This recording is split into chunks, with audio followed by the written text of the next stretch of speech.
केरल के बाद चंडीगढ़ में बीजेपी को मेयर चुनाव में सफलता मिली है। 29 जनवरी को हुए चुनाव में बीजेपी उम्मीदवार सौरभ जोशी को 18 वोट मिले, जबकि कांग्रेस और आम आदमी पार्टी के उम्मीदवारों को हार का सामना करना पड़ा। चुनाव जीतने के बाद उनके समर्थकों ने उन्हें मेयर की कुर्सी पर बैठाया। इस दौरान जब सौरभ जोशी लोगों को संबोधित कर रहे थे तो वे भावुक हो गए। उनकी आंखों में आंसू थे और उनके हाथ में अपने पिता की फोटो थी। यह भावुक पल सोशल मीडिया पर तेजी से वायरल हो रहा है। सदन में अपना पहला भाषण देते हुए सौरभ जोशी भावुक हो गए। उन्होंने पिता को याद करते हुए कहा, एक पिता की तपस्या एक बेटे का संकल्प है। मैं वहां से आता हूं जहां राजनीति शोर नहीं थी, सेवा और संस्कार थी, जहां मेरे पिता अपने लिए नहीं बल्कि उन लोगों के लिए जिए जिन्हें समाज अक्सर देखना भूल जाता है। इस जीत के बाद उन्होंने क्या कहा, आप सुनिए उनकी बात।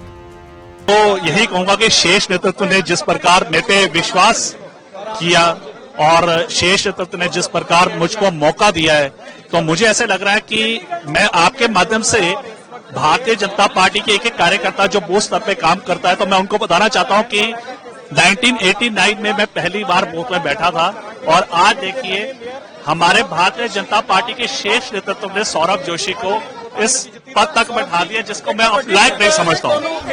वहीं अब लोगों के मन में सवाल है कि चंडीगढ़ के नए मेयर सौरभ जोशी आखिर कौन है और उन्होंने यह चुनाव कैसे जीता। सौरभ जोशी बीजेपी के युवा नेता हैं। पंजाब यूनिवर्सिटी से ग्रेजुएशन के बाद ही उनका सियासी सफर शुरू हो गया था।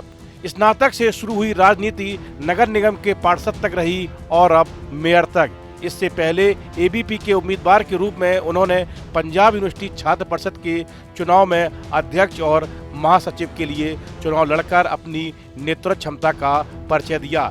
सौरभ चंडीगढ़ सेक्टर 12 से पार्षद भी रहे हैं।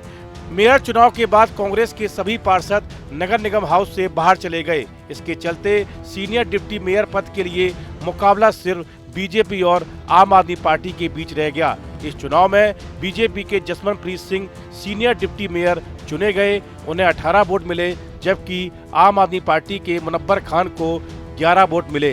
इस वीडियो में फिलहाल इतना ही। आप बने रहिए न्यूज नेशन के डिजिटल प्लेटफॉर्म के साथ। आपके मोबाइल पर तुरंत आएगी ब्रेकिंग न्यूज। स्क्रीन पर सबसे पहले दिखेगी बड़ी खबर। देश दुनिया की हर खबर एक जगह। अब आपके मोबाइल पर तुरंत फटाफट इंस्टॉल कीजिए न्यूज नेशन ऐप और रखिए खुद को अपडेट।